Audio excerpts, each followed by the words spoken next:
महबूब शेख शरदचंद्रजी साहेबांच्या गटातला पदाधिकारी कार्यकर्ता कार्यक्रमात म्हणाला की लाडकी बहीण म्हणून कोण मिरवतोय तर अजितदादा असं वक्तव्य जे काय केलं ते महबूब भावा तोंडाला तुझ्या लगाम लाव, काय बोलतोय ते आधी बघ।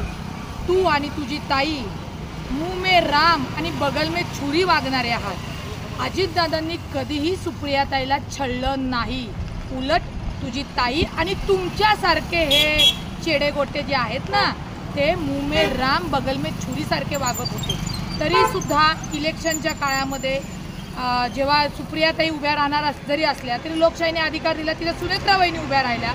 आपण सातत्याने अजितदादांबद्दल जे चुकीचं वक्तव्य करताय ते करू नये, अन्यथा आम्हाला तुमचा सगळाच सातबारा उतारा काढावा लागेल। आणि हो महबूब भाऊ, आम्ही लाडक्या महाराष्ट्राच्या ज्या बहिणी आहोत ना त्या अजितदादांच्याच आहोत आणि अजितदादांच्या सोबत आहोत। एखादी बहीण वाईट निघाली आणि एखादा भाऊ नालायक निघाला तुमच्यासारखा म्हणून फरक पडत नाही, पण जे जसे वागतात तशाला उत्तर द्यायला अजितदादाच्या या बहिणी सदैव तयार आहेत। त्याच्यामुळे दादांबद्दल वक्तव्य करताना महबूब शेख तोंडाला लगाम लाव, एवढंच सांगते तुला अजितदादाची बहीण म्हणून।